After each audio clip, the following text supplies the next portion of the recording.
I put lemon juice in my tap water today, so I don't know. Ooh, Does fancy. that It's make still it fancier? if it's tepid, no. Well, it's a little chilled because it was tepid, but then I put it in the fridge when I went to the gym, and so now it's out of the fridge. Okay. Yeah, that's not enough for me. There's no ice. But good on the flavor. I mean, I like a little lemon in my water sometimes, especially Yeah, if it's tap water and not like a lovely volcanic yeah, filtered bottled I know. water. So, Katie, Yes, you're a word nerd. a little bit. Okay. So, here's a hypothetical question for you. Okay. All right. I was asked by someone whose first language was not English what the meaning of the word swanky Ooh, is, okay. right?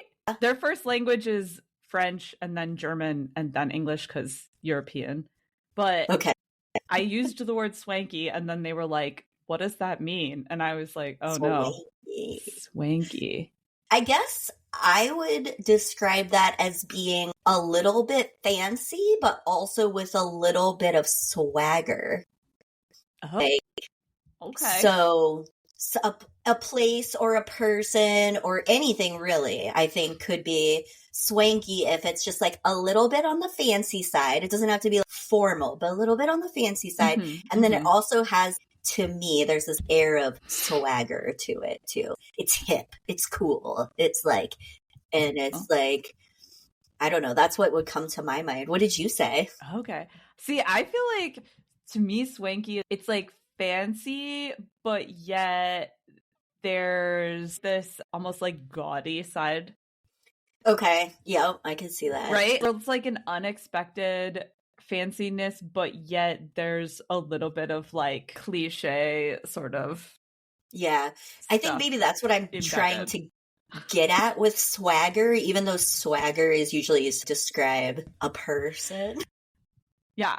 But like I feel like swagger is like an arrogance or like a confidence though. Yes. Yeah, that's true. That's true. But that could be associated with some gaudiness because I feel like true. That's actually true. Yeah. If you say like, oh, I have a company car, so swanky, then that's like got that little edge of hoity-toityness, like right? I'm better than you. Yeah. Like I feel like a swanky place is the message is we're better than you.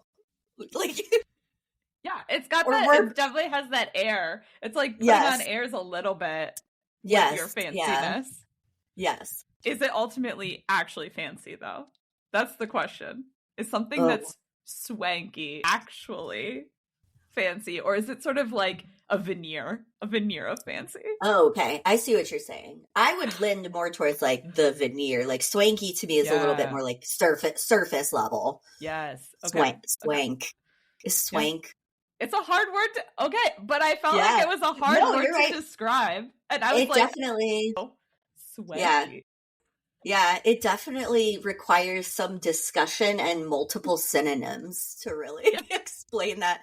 And probably some of those other words I chose, they'd be like, okay, but what's that? Hey, I was going to say, oh, it's like schmancy, but then that doesn't really answer. Yeah, that's it. But that's accurate. I would also say that. It's like schmancy. It's like a little fancy. Not true fancy. Not royal family, traditional fancy. Exactly. It's like... It's not the epitome of wealth. It's definitely you're like, oh, wow, look at you being a little... swank, bring in the swank. I think of places being swanky a lot, right? Yes, like a bar or a restaurant. Yes, the context was a hotel lobby, I said was swanky. Okay, swanky, so, yeah, exactly. Yeah, schmancy. That is one of my favorite words. I use that to describe a lot of things. So I'd say that's accurate. Yeah.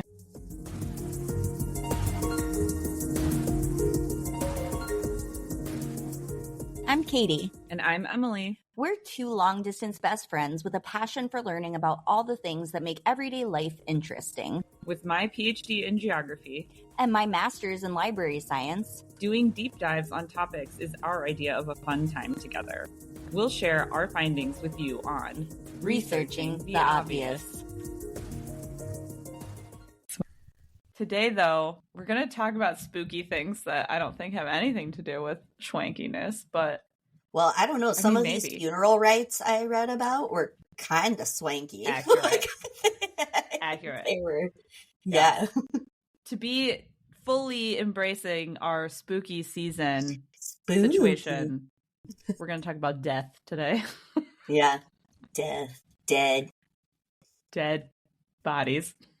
Bodies. People that Let were the people, bodies now hit they're the just floor. bodies. When we were in college, though, well, we talked a little bit about Halloween in college, but what we didn't mention last time was the Pumpkin Festival. It's a core memory for me now. Core. Oh, yeah. Yes. Definitely. Going to the Pumpkin Festival in New Hampshire was absolutely an extra special treat. Yeah. Yep. I feel. It's like there's something about New England in the fall, in October, this little New England town, Keene, and this gigantic pumpkin festival. But also, I will mention that I was super excited to go to this because I found out that they filmed parts of the movie Jumanji in Keene, New Hampshire. They did. You can see the Paris Shoes sign. Like the mural on the building. Yes. Yeah. And I thought that was the coolest thing I'd ever seen. I was actually standing somewhere where they filmed a movie. That was a big deal to me. Yeah. If you are not familiar with this pumpkin festival, I mean, first of all, if you have been to the Keene Pumpkin Fest, then if you know, you know. But if you haven't, the New Hampshire Pumpkin Festival is this giant outdoor fall festival, and they bring in all of these carved pumpkins and light them and try to set the world record for the most number of jack-o'-lanterns in one space. So it is pumpkins for days. I mean, the streets are lined with pumpkins. There's stands with pumpkins. And then you walk down this thoroughfare, and at the end of the thoroughfare is a giant scaffolding system filled with pumpkins. I don't even know how high it was, but there was a giant pumpkin on top, too, that they lit. Yeah, and they're all real pumpkins. They're not fake pumpkins. I've been to some pumpkin festivals and they have carved pumpkins, but they're made of foam or whatever. These are real. Like everyone brings their carved pumpkins. Yes. And it's also a big festival too, though. They have street food vendors and kettle corn. They've set multiple world records for the most pumpkins, and then they just keep beating their record every year. So the most recent time that they set a record was in 2013. That was the 9th world record. Wow. It was 30,581 jack-o'-lanterns. Well, I was 30,000 though. 30,000 is crazy because I looked it up and the population of Keene, New Hampshire is 20,000, 21,000. So more pumpkins than people. Yes. That's so impressive. People had to bring in pumpkins or carve multiple pumpkins. Fun fact though, in 2006, which is that the year we went? I don't remember. But in 2006, that's the year that they estimated had the highest number of visitors to the Pumpkin Festival. It might have been. Yeah. And it was 80,000 people. 80,000 went to the Pumpkin Festival. It might have been the year we went. Yeah. It was either 2005 or 2006. And I remember we had to park like far away and then they bussed us in. We had to park in a field outside of town and then take a bus in. I think we went on the year that had the largest crowd. We contributed. So we contributed to that world record. And I have pictures of the Jumanji stuff in town. It's awesome. Oh, yeah. The sad thing is that the Pumpkin Festival, it's not nearly the same as it was in 2014. Some students from Keene State decided to have a riot, and they rioted, and now the Pumpkin Festival. Man, this is why we can't have nice things. More. I know. This is why we at Keene State. On a more serious note. Now we're going to talk about death. Dead. But actually, pumpkins are related to the early Halloween traditions. Halloween it originally started out as a Celtic celebration called Samhain. I think I've heard that before. Yeah, Samhain. it's spelled Samhain, but it's pronounced Samhain. I didn't know that. Yeah. So that's where you get the ween. Okay. But this is a Celtic festival that dates back centuries. The Celts were celebrating this way back in like the 300s. Okay. Oh, so wow. We're talking triple digits. Yeah. Roman Empire time, except it wasn't in the Roman Empire. It was in the Celtic lands, which, were the parts of the Europe that Romans hadn't taken over. But basically it marked the end of the year and was a big harvest festival. And so it was a marker for the end of the Celtic year and the end of when they would harvest. And they believed that it was also a day that the dead would wander the earth on their way to the afterlife. So it was sort of the day that the dead would seek passage into the afterlife. And so what they would do is they would light bonfires to light the way for the dead who were traveling. So it was basically just a way to guide the dead to get to the afterlife. So they believed that there was this portal that would open up, and it was a very magical time. And so the dead would be walking the earth on their journey. Fairies would be around and all these little Celtic sprites, et cetera, et cetera. And here's the pumpkin thing. They didn't have pumpkins, really, in Ireland, but they had turnips. And so they would carve turnips and put little faces and like light them up because that was, helping to guide the way. Those had to be some. How big were those turnips? Like, I think of turnips actually small. Yeah, I think they were tiny. They're just like really intricate little carved turnips. Yep. But that was part of it. But then what ended up happening is in 601, the year 601, so this is still really old, Pope Gregory the First, he basically said, hey, we want to try to convert people to Christianity. And so we should use their local traditions to encourage them to convert to Christianity. And so when they were trying to convert the Celts, they said, okay, this could be a day where the dead people are wandering the earth. Cool. So let's make November 1st All Saints Day, because the saints can come up on the 1st as not only guides for the good people, but also in case there were some evil things lurking around, the saints could also get rid of those. Okay. So that was 601. They made All Saints Day Crafty. On November 1st. And then in the 9th century, they made All Souls Day on November 2nd as a way then to pray and honor the dead that had moved on. And so what ends up happening is that you have All Saints Day, November 1st, being like, oh, good, the saints are going to help clear it all out. All Souls Day, a day of remembrance for the souls that passed over. And then October 1st becomes the night before All Saints Day. And that gets incorporated into it as well. All Saints Day was also known as All Hallows Day. So October 1st becomes All Hallows Eve. And then eventually it becomes Halloween because of the Samhain. Samhain. Yes. So they kind of combined the All Hallows and the Samhain into one word. Then all of that comes over to the United States with Irish immigrants. Pumpkins, much more common in the US. Yep. So. And Halloween today is now a holiday for college girls everywhere to be cold and wear really sad excuses for costumes and party. And excuses also for kids to get wear free candy. Clothing, free candy. Yep. Exactly. Yep. Play the Monster 100%. Mash.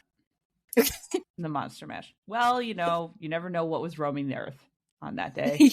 That's Maybe right. It was monsters from the Monster Mash. So, what's funny to me is Halloween, its origins, right, are in this death tradition. But now I don't really feel like people think about that at all. Like, I don't really associate Halloween as much with death anymore. Maybe a little bit occulty stuff. But death? I would say, yeah, exactly. Like it's more about maybe creepy spirits roaming the earth or something and less about honoring your ancestors and your dead people. Right. It's definitely a shift from... Yeah. I will say, though, that Dia los Muertos, celebrated by Latin American and Hispanic cultures, that one I feel like is a little more still the preservation of honoring the dead and such. And that one also, and that one also has ties to this whole invention of All Saints Day and All Souls Day from the Catholic Church. Basically a similar situation where in Latin America, the Aztecs, if we go back, they had a tradition of a day where they would honor the goddess of death. That day usually happened in August. So not quite the same time frame, but it was a similar situation where they would honor the goddess of death and they would offer food and other things to her. And so then when the Catholic Church came to Central and South America, they incorporated those rituals of honoring the dead into All Saints Day and All Souls Day because those days had already been invented for the Celts. So they were like, oh, cool, we'll bring them over here. And so now Dia de los Muertos, it's a 3-day festival. So again, you have All Hallows Eve Day, you have the All Saints Day, and then you have the All Souls Day. And they're national holidays in Mexico, for example. During this time, the activities that people will do, they'll clean up cemeteries. So it's like a way to honor the places of burial for your ancestors. You do like a whole cleanup. Very nice. They'll leave offerings. They'll dress up like their ancestors in order to honor them. And then a lot of people will dress up like the goddess of death, which is probably the symbol that a lot of listeners maybe have seen, because the goddess of death is portrayed as a skeleton wearing a flower hat. So when you see a sugar skull, that's supposed to be like a representation of the goddess of death. I saw Coco, so I know that. Yay! Coco is so cute. Honestly, I know, I love it. I love it. But that's my knowledge base for for that. But it's holiday. really like a celebration because it's remembering and honoring the dead and cleaning up, taking care of your ancestors. And, keeping them alive through memories. So I like that. That's kind of cool. I also, in my research of honoring dead traditions, I found a Chinese celebration, which I thought was interesting because it also happens in August, which was the same time that the Aztec thing was, which I thought, I don't know, what's with August? I think for the Chinese, it's the 7th lunar month. And so 7 is like an auspicious number. But so that usually happens in August. But it's called Yulan, Yulan. And it's a Taoist tradition. So from like Taoism, however you want to say it. So only Chinese people that practice Taoism would follow this. So mostly it's Chinese in Singapore, but you'll find it in other pockets. But it is called the Hungry Ghost Festival. Yulan is the name of the Hungry Ghost Festival. And basically they have a kind of a similar belief where they believe that during this month, this portal that's open to the area of the dead. And so the souls of the dead are able to roam the earth at this time. And so while these souls are roaming the earth, they need to get entertained, for example. Okay. They'll part of that has to be food, I suppose. Oh yeah, definitely offerings of food, rice cakes, things like that. But also they do little performances like operas and things in public squares in order to keep the dead entertained. So they'll do these performances. No one will sit in the front rows. They'll leave the front rows open so that the dead can sit there. And then everyone else can sit in the priority other rows. Seating. VIP. Exactly. They also burn paper money to send to the spirits so that the spirits can have money to help in their travels in the afterlife. So you'll see a lot of intricate fire displays where you're burning things for the ancestors. I thought that was kind of cool because you're keeping them entertained while they're just like, oh yeah, this is the time I'm on Earth, so now I get to watch all these plays and have a party up here. Eat all this food. Yeah, right? Get some dollars. No, I like that though. I feel like some of that kind of celebration of remembrance and reconnecting with those who have passed is kind of absent from American culture in some ways. I know that there are certain things that people do in, funerals and all sorts of stuff like that. I feel like I see in other cultures a lot more celebration, and instead of it being depressing all the time. Yeah.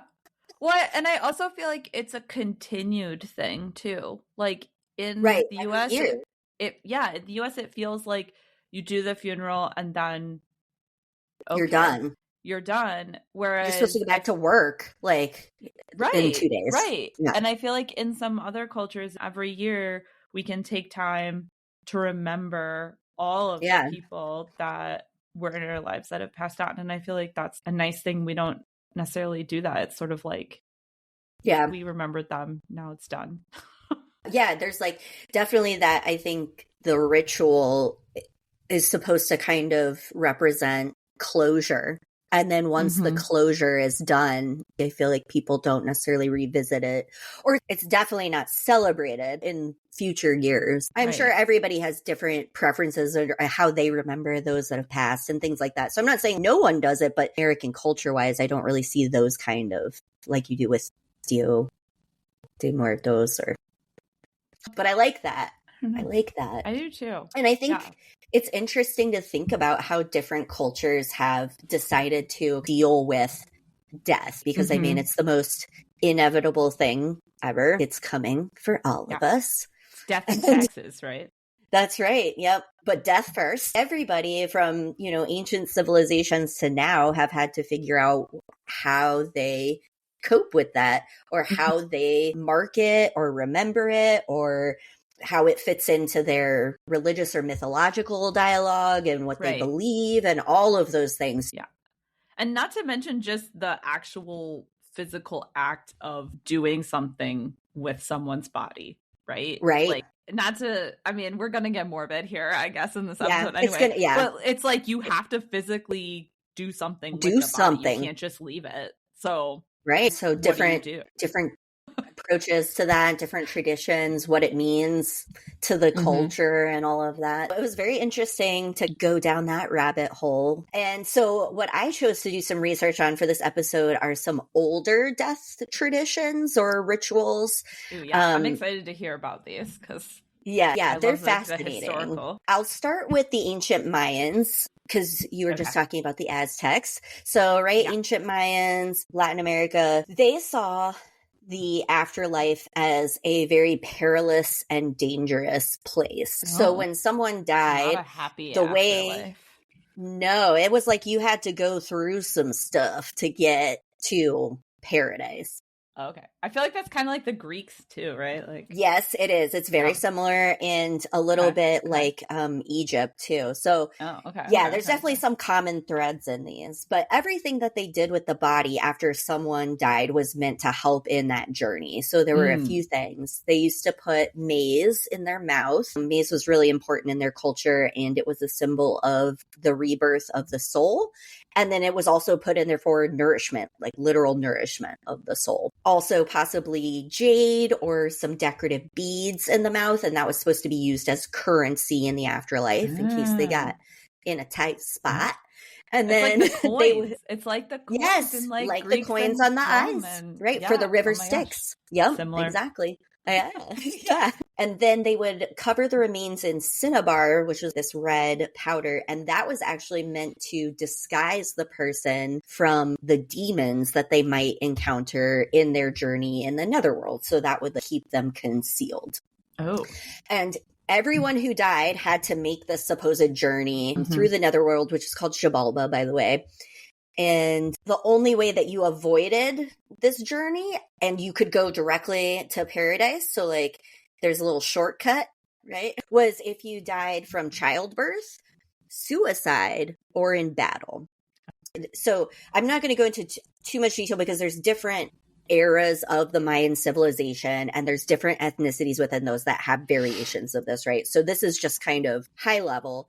But I do know too that they're a very sacrificial culture. And so even playing some of the sports that they invented, like oftentimes the reward for the winner would be a beheading. They saw that as a prize.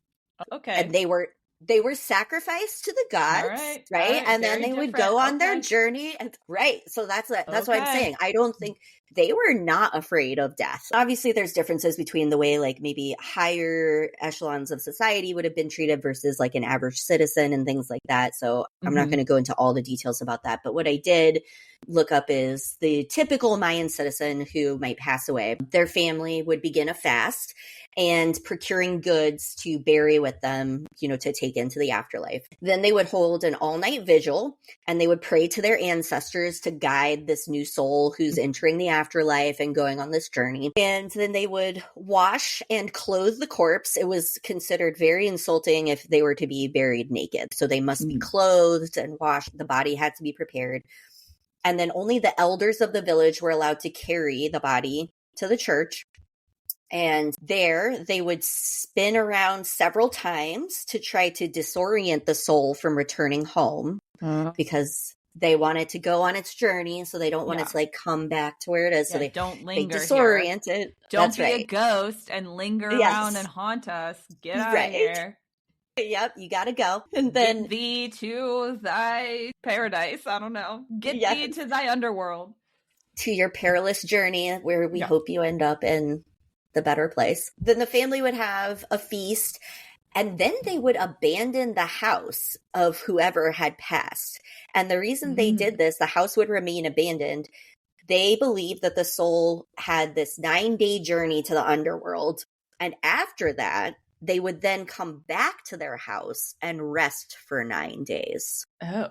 And during that period of rest for the soul, because they had just been through this like harrowing journey or whatever, you could die by being in that house with that soul. But they had that 9-day rest period where that chance to just catch their breath. Their dead breath. Speaking. Yes. All right. Okay. Wow, and they did have graves, and they would place their remains facing north or west, or they would bury them in caves. All of those were believed to be paths that led to the underworld. They're doing the most. They're doing the most to get. Yeah. Well, just wait. Paradise. Because let me tell you about the ancient Egyptians, okay? Shit. Okay. And I think, I didn't realize. I was already into this Mayan thing, but all right, I know. Egyptians. And trust me, I'm sure there's even more we could go into with the Mayan stuff, but like I said, I didn't want to go into like all the different cultural periods of time and so ancient Egyptians, this is a famous one, right? Because I think most people, when they think of ancient Egypt, they think of mummies, they think of King Tut's tomb, they think of the pyramids and like all of that. It's just very on the landscape, right? You still see evidence today of this death tradition in Egypt, so it's easy to think about when you have visual representation of it existing. Yes. And a lot of mythology around the mummy. And then there was the classic Brendan Fraser, The Mummy, that I think really brought it into our cultural eye.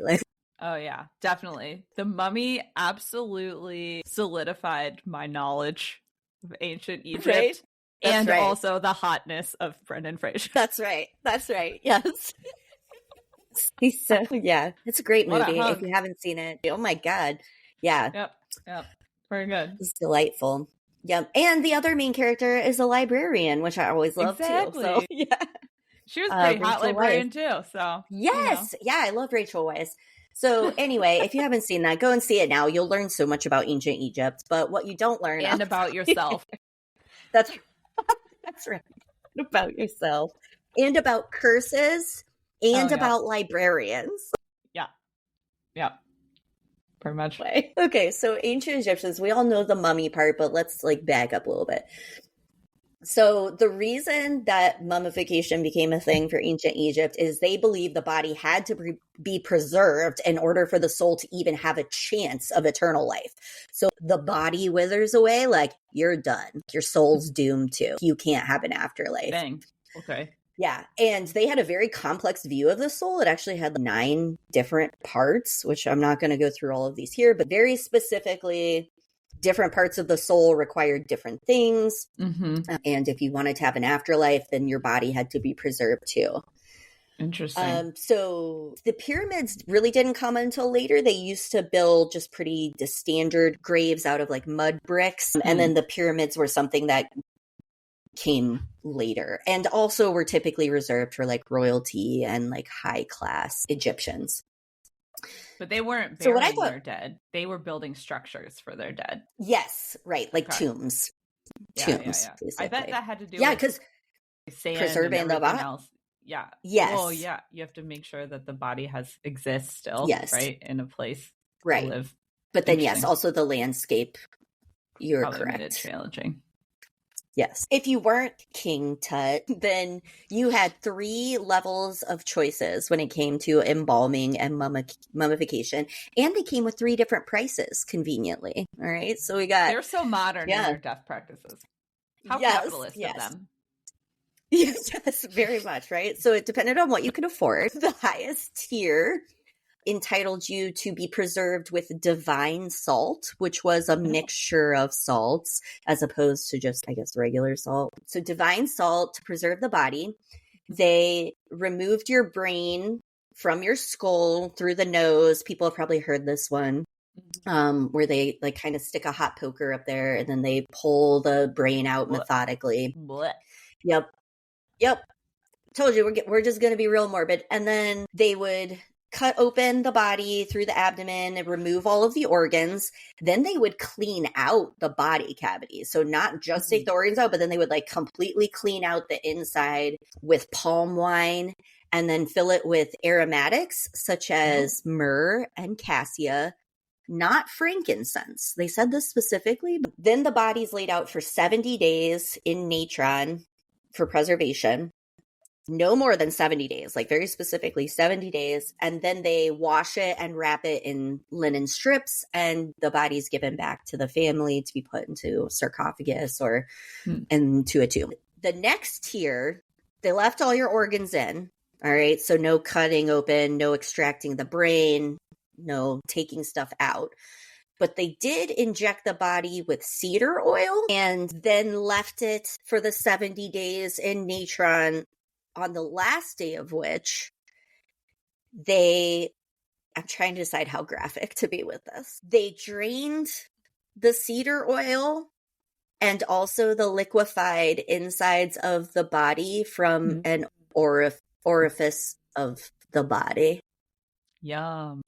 Which, yeah, right? Yeah. So they let all that stuff just come out. All right. Cool. Then all that's left is the skin and the bones, and then it's wrapped and returned to the family.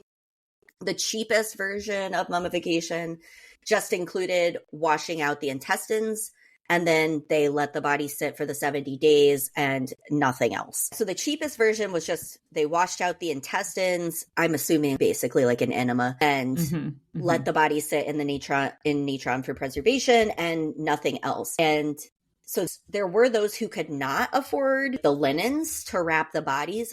So once someone would die, they would go through and donate clothes that they could part with for the bodies to be wrapped. So not everyone was even like that. Most expensive type of embalming included the fresh linens, but then the cheaper version, the family would have to provide the cloth for the body to be wrapped in and mummified in. But all 3, your body gets preserved, which they believed was essential when you're going into the afterlife. Okay. The sarcophagus that they would use could be very ornate. Again, depends on how much you could afford. In the sarcophagus, they would put hieroglyphics along the back, and they believed that was the backbone of the soul that would help the mummy to rise and then eat and drink and be prepared for their trip into the afterlife. Keep that body strong. That's right. All right. And there were also hieroglyphics inside the sarcophagus that were basically instructions for the person, the mummy, on their journey through the afterlife. These would eventually be the Egyptian Book of the Dead, but they just started out as writings on the inside of the sarcophagus. So basically, here's what you're going to do now that you're dead, right? Like, here's what you have to go do. The tombs and their contents also varied greatly based on the wealth of the individual or family, but also, again, they believed the body was important. You could take things into the afterlife with you. So very elaborate tombs would contain lots of personal possessions and, jewelry, riches, things like that. Maybe a more basic, or really any tomb, was going to have some Shabti dolls. So I didn't know about this. But even if you were not a rich person, a Shabti doll would be something important to put in one's tomb. So here's the story behind the Shabti doll. In ancient Egyptian culture, everyone was expected to participate in building things like community structures, buildings, and eventually the pyramids. And you were permitted 1 day per year to not work on that, but you had to send someone. Yeah, right? 1 day. You get a single holiday. A single holiday, but you have to find a replacement worker to send in your stead. Well, I guess theoretically, these days you have to find someone to cover your work for you when you take your PTO. Yes. So yeah, but that's probably true. Yeah. All right. Cool. So 1 PTO day per year. Yes, 1 PTO day. So the Shabti doll was supposed to be a replacement worker in the afterlife, because they saw the afterlife as something that was basically just continuing your life on, like things kind of just went on as just they in a had been. Different So realm. Yes. Huh. And so they would put these Shabti dolls in so that the person could send that doll as their replacement worker in the afterlife. And so the more Shabti dolls you had, presumably the more rest you will get in the afterlife. Oh, okay. So you might be able to get more than 1 PTO day in the afterlife. Yes, in the if afterlife. You have more dolls to take your place. Dolls. Right. Yep. Dang. Well, I want like 80 of those. Yeah, right. 80 PTOs. So, yes, they're typically made out of wood, but like for a more a higher class citizen or whatever, then they might be stone or some other kind of material. Okay. And each doll could only be used once. So that's why everyone wanted a lot of them. So, well, if the afterlife lasts forever, then you're only going to get a single PTO day in your entire afterlife? guess. I guess they just expect you to be as happy as you are in life in death and do the same things and forever. Just never have PTO. I don't know. I feel like that's pretty depressing. I'm sure that was not the case for higher classes of Egyptians, but that was definitely for the average Egyptian worker. I just feel like, okay. Clearly the Egyptians are doing the most to preserve their body, but I'm not sure that I love their version of the afterlife. Right? Yeah. It just sounds like another version of life, just with a body that's almost going to fall apart. Right? Yeah. I don't know, man. That doesn't sound great. Yeah. You need your sarcophagus to keep your spine intact. Otherwise, you're not going to be able to lift anything, and you have no PTO days. Right? Yep. So that's I don't know. I know. It's pretty bleak, I think. It's pretty bleak in terms of death. You know, you have to get through the first step of the afterlife is to go and get your heart weighed on the Hall of Truth. Okay. So, and then the first part of your afterlife list of things to do that were inscribed on your sarcophagus, on the inside of the sarcophagus. You could read them. Mm-hmm. Yes, your to-do list. Death to-do list was to go to the Hall of Truth, where your heart would be weighed against the white feather of the goddess Mat, under the supervision of Osiris. And if your heart was heavier than the feather of truth, it was dropped to the floor, consumed by a monster, and you just ceased to exist. Like, you Oh my God. do not pass go. Do not pass go. Do not collect $200. You are done. So you could have like 80 PTO days, but you might not even get to. That's right. Your heart better weigh less than the feather of truth. Okay. If it was lighter, though, then you get to, continue on, and then you work your way toward the paradise of the field of reeds, where you would eventually live eternal. But even if you had like the best life, you were the best person, you did everything right, you still would not reach that paradise if your body had not been properly treated and all of the funeral rites followed in because you wouldn't accordance have with tradition. So to live in the paradise in. Correct. Yeah. Yep. So the body was really important to them. Wow. Yeah. I know. It's a lot. It's interesting. I'm going to interject a minute. Yes, please. But it's interesting because there are definitely some traditions that do not have that sense of maintaining the body at all. So at all. Yeah. At all. Most Hindu traditions, you would burn the body. Right. Buddhist traditions, I was reading a little bit about in Buddhism, there's several different ways that you can do burial. So there's fire burial, which of course is a cremation sort of situation. There's wind or air burial. There's a tree burial. Mm-hmm. So there's lots of different burial types in Buddhism that basically all relate to putting the body back into nature by getting rid of the body. Yeah. So this is obviously modern now because it's still observed. Buddhism is still observed. For example, the type of Buddhism in Japan believed that fire burial was the best method. And so people were cremated in Japan starting at a very early era because of that Buddhist tradition. And then as time went on, so now we're to modern Japan, space is at a premium in Japan, being a small island with a large population. Mm-hmm. And so it's sort of like, well, let's continue to do cremation because we don't actually have space to do any kind of keeping of these bodies. Yeah. And so, fun fact, Japan has the highest cremation rate in the world. This was actually a trivia question one time when I was at trivia. They asked what the cremation rate in Japan was, and I knew it, and people were like, why do you know that? And I was like, well, it's because almost every single person in Japan is cremated. In 2019, 99.97% of Japanese people were cremated. What? So basically everyone is cremated in Japan. They do bury the remains, like the cremains. They'll bury those. Yeah. And they'll have little stone pillars to mark out where they're buried. But it's, a tiny little space that's taking up. So they have a cemetery, but it's just taking up small amounts of space. Yeah. So they're not concerned about keeping their body. No. Yeah, I know. At all. It's very interesting juxtaposition.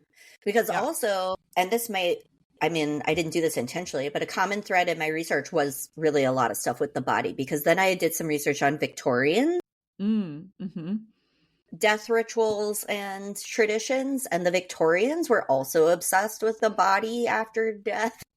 So this is specifically like British Victorian, right? British Victorian and a little US Victorian too, but yes, more British Victorian than anything. Like Anglo-Saxon. Yes. For Victorians, first of all, let's talk about after someone dies, what you're expected to do and how you're expected to act. Okay. So they had very specific mourning periods, and it depended on who had died. Like if it was your mom or your dad or like your husband or your wife, there were different periods of time that you were expected to be in mourning. An example being a woman who had lost her husband was expected to be in mourning for 2 years. Which meant 2 full years, which also meant wearing black dresses, and they could not be out in society except to go to church. So basically you're isolated to your home and your church, and you wear black, and you're sad for 2 years. What if you didn't like your husband because you were a Victorian person that was forced to marry someone? You had to pretend. That's what I'm saying. It's so For unfair. 2 years. I was thinking the same thing. I was like, my what God. if you hated them? Like, What if you were like, you were, good, I'm glad he's yeah, gone. 2 yeah. years? Well, Okay. yep.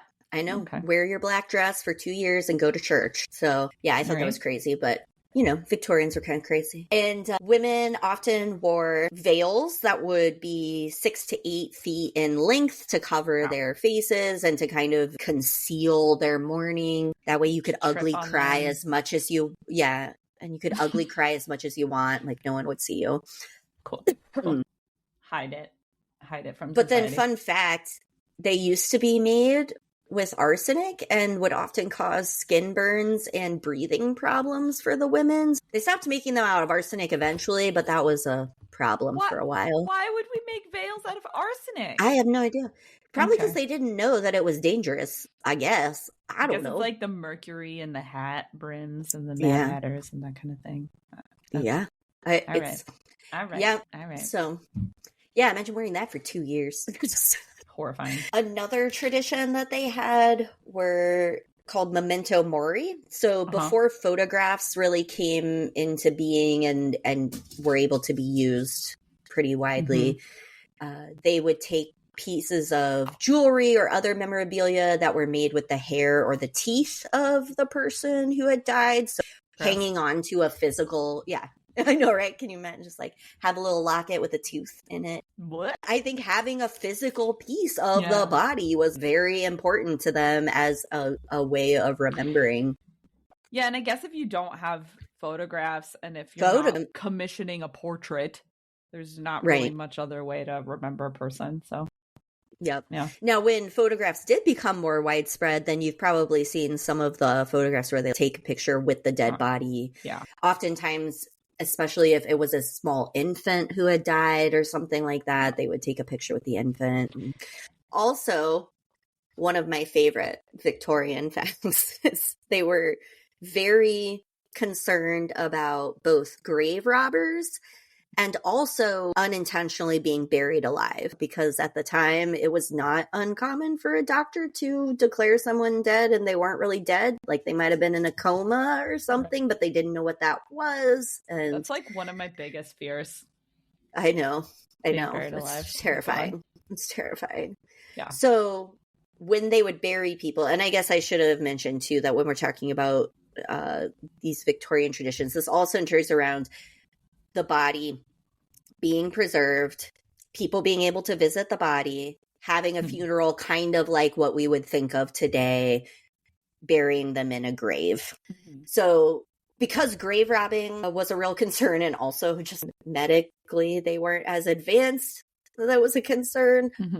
They would bury bodies with a rope tied to the person's wrist, connected to a bell at the surface so they could signal for help. Also, I guess in some extreme cases, they would do like tubes down into the casket for air and stuff. Yeah. Wow. So less to do about the person being dead, though, and maybe mistaken for dead. Yeah. Yeah. We accidentally said they were dead, and because we buried them in the dirt, this is a concern. Right. Yeah. Cool. And then they had a lot, they were very, very superstitious around a death and bodies. So they would carry the deceased out of the home feet first. So they, quote, couldn't look back and call someone else to follow them. Like they would take someone with them into death. Okay. They would close all the curtains and they would cover all the mirrors until after the funeral so that the person who had died wouldn't get trapped in a looking glass. It's giving me Bloody so they Mary believe like vibes. the spirit. Right? Yep. They were very, very focused on that. They don't want to be trapped in a mirror. And if you saw yourself in a mirror at a house where someone had recently died, that was supposed to indicate that you might be next. Yeah. So they would cover those mirrors for a while. Out of the way. All clocks were stopped at the time of death. This was supposed to prevent bad luck. Cool. Yeah, I don't know. They had a lot of things that they did. I mean, other than like their basic traditions being similar to what we would think of as a funeral today, in that there's a viewing of the body, there's preservation of the body, there's a casket, there's a burial. they had a lot of things around that process that were very much part of their belief system of what it meant for that person to have died, and then also to avoid you dying yourself or being buried alive. Yeah. It was during that time, though. So I've been reading this really interesting book if anyone else wants to dive into more death traditions. It's called Smoke Gets in Your Eyes and Other Lessons from the Crematory by Caitlin Doughty, I think is how you say her name. But she worked at a crematorium for a long time and wrote a book of memoirs and stuff just about the modern death industry. But something I learned from that is that it was around the Victorian era that embalming of bodies became a really big thing in the US and then subsequently in the UK. And the reason, which I thought was fascinating, is because of the Civil War. And basically, prior to the Civil War, most deaths were handled in people's houses and things like that. But then during the Civil War, there were so many people that were killed, and they were trying to figure out ways to get the bodies back to people's homes. Okay. But they would start decomposing and stuff because they didn't have refrigeration. And so they figured out a way to pump chemicals into the bodies in order to preserve them. And it became this huge industry where embalmers would go around the fields, basically, of the battles? And oh then my God. embalm the dead so that they could ship them back home before they had a chance to decompose, so that they could do like the death rates and stuff. And so embalming grew as an industry from the Civil War. And basically the only reason why we do embalming today in the US is just because of tradition that just came out of the Civil War. Wow. Like there's no health reasons. Yeah. Yeah. Wow. I know. Talk about a heavy job, man. Oh my God. Right? Yeah. But also, like, we're talking about how we still do so much embalming in the US, but it just came out of this, like, way to preserve bodies. A necessity before they, at the time. Needed to, before they started decomposing. I mean, I guess now people still feel strongly they want their body to be preserved. Sure. Right? Yes. Some people feel that way. But it's not like it's a health or medical thing. It's just to keep. It's just a preservation of the body situation. Yeah. Huh. So that's a fascinating book if you want to dive more into that. But well, tell me more about the modern death industry business. Yeah. So or in the other US, we do mostly embalming, cremations, popular in the US too. And then for the most part, we bury people in cemeteries. I will point out though that one of my favorite exceptions to that is in New Orleans. If you've ever been to New Orleans, cemeteries are a huge tourist attraction in New Orleans. You can take tours, like cemetery tours in New Orleans, and it's because they're really architecturally very interesting. They are known as cities of the dead down there, and the architecture is regarded very highly among these cemeteries in New Orleans. But the reason for that is because when New Orleans was first settled by Europeans, they practiced standard European burial traditions, so in the ground, but there was very limited space that they could bury people in New Orleans because of the water table being very high. So New Orleans is technically below sea level, right? That's why when hurricanes hit there, it's really bad. So they found some places to bury people in the natural levees that existed on the Mississippi River. But in the late 1700s, there was a massive yellow fever outbreak, and it basically filled up the available underground space. Yeah. And so starting in 1804 is when they started building above ground tombs for the dead in New Orleans. And so that's when you get this tradition of the cities of the dead being built. And so the tombs had to be above ground because of the water table, and there wasn't a way to bury them. And so you have all these cemeteries that exist in New Orleans that are just filled with these above ground tombs, and they still use those in New Orleans today. You can Nice. still get entombed in them. I imagine some of them are very ornate. Yes. I've walked through some of the cemeteries in New Orleans, and they're really interesting, to be honest.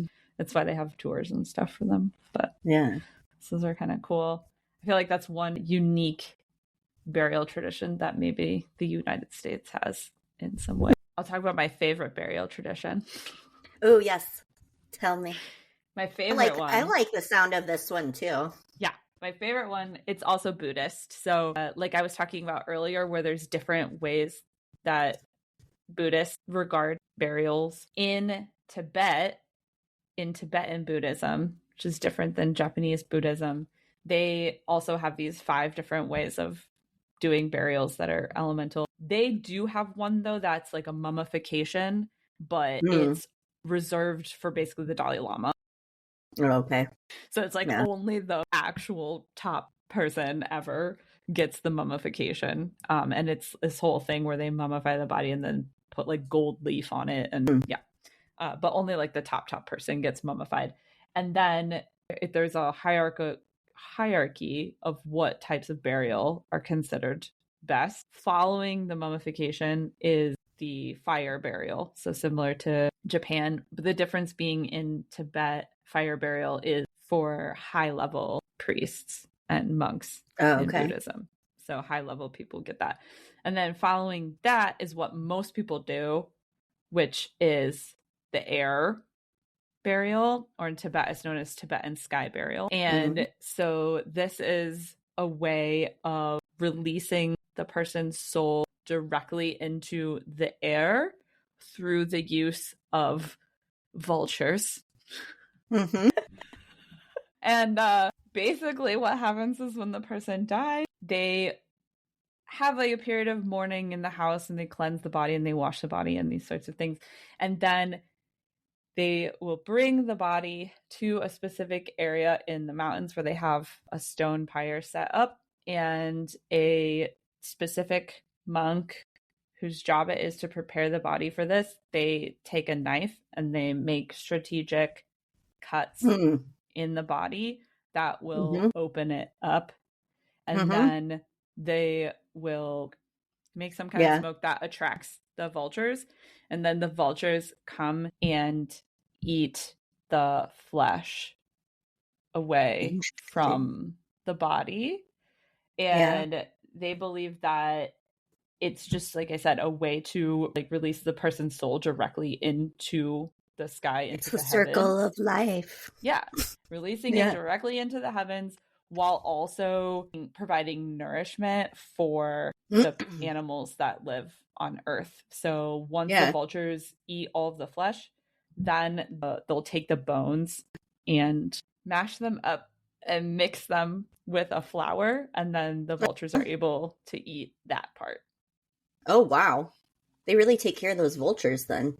I don't know, though. That sounds much more sacred. Oh, that's cool. See, I mean, I think, I know a lot of people might be cringing at that, but I think that sounds way better than liquefying your insides and then draining it out before they. Yeah, I mean, I feel like it's kind of beautiful. Yeah, I feel like it's kind of beautiful in a way. It's like releasing yourself into the air and getting back to nature, to the earth. Yeah. Fun fact, though, earth burial in Tibetan Buddhism, so where you'd actually just like bury a body in the dirt, that's actually considered the lowest and worst type of burial, and it's reserved for criminals and thieves. Wow. Yeah. Okay. Because it's basically like those bodies are not clean enough to be presented to the vultures. And so they think that by burying the body, they're basically sending it directly into hell. Yeah. So like you do not want to be buried in the earth in Tibetan Buddhism. Interesting. That's so interesting how it's opposite from the reverence around burying a body in other cultures. Right. Like very different, I feel. And then the last one I'll talk about is probably the most ornate way to bury a body. Okay, yes. It's a Ghanaian tradition from Ghana.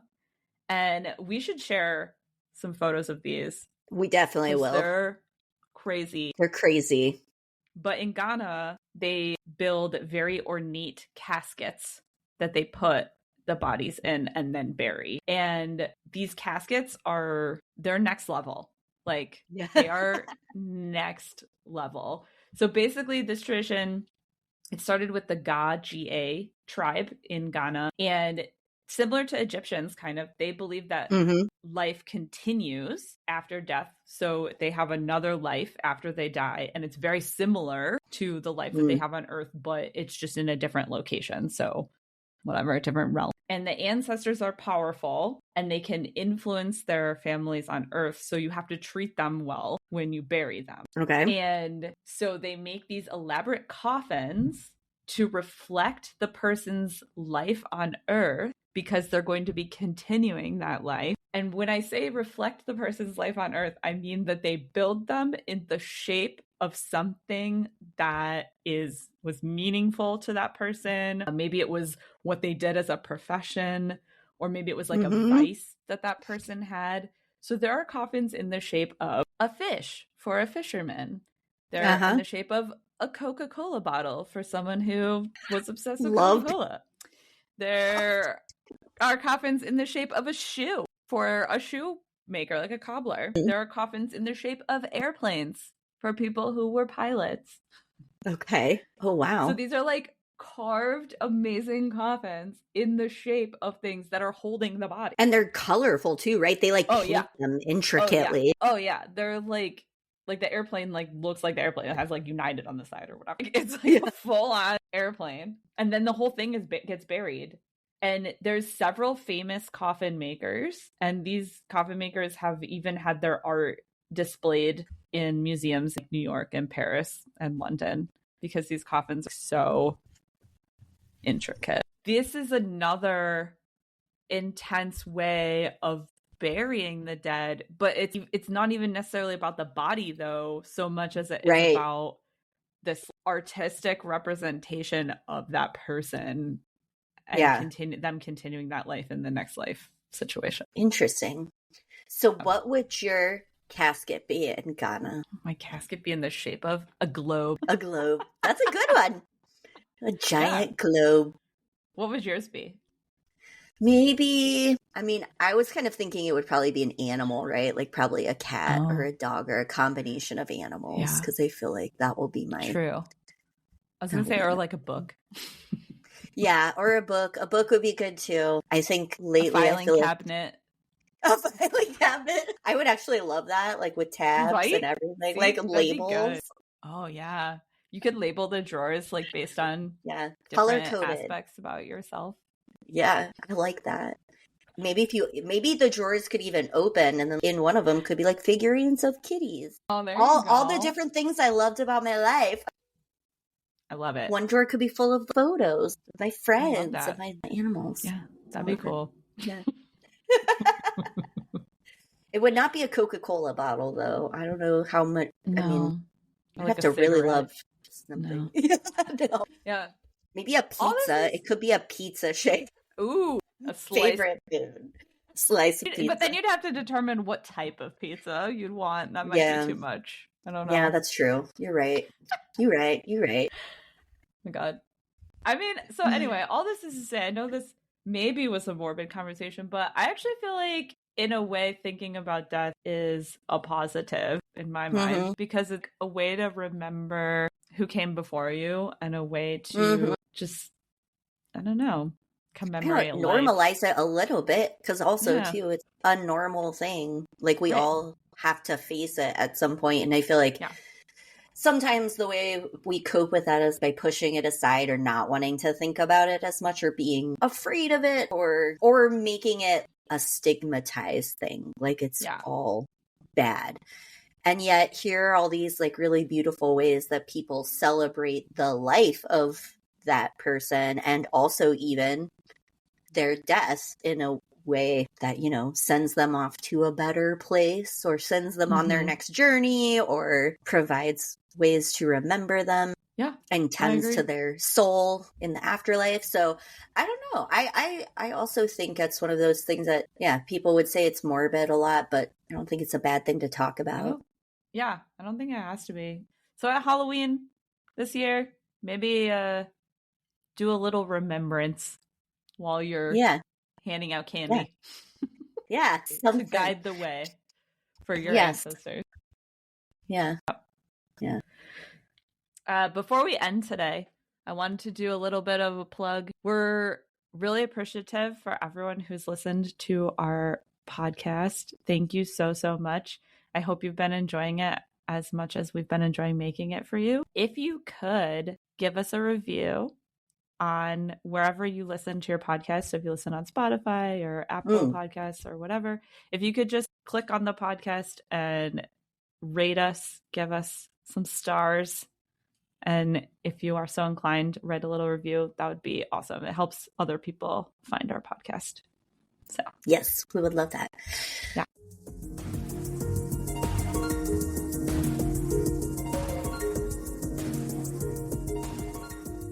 Thank you for listening to Researching the Obvious. To learn more fun facts about everything that we're researching, follow us on Instagram at Researching the Obvious Pod, all one word. You can also follow us on Spotify, Amazon Music, or wherever you get your podcasts. If you know someone that you think would enjoy listening to all of our findings, please feel free to share or give us a review. Researching the Obvious is written, produced, edited, and hosted by Emily Fekete and Katie Nakanishi. Tune in next time to hear more obvious facts.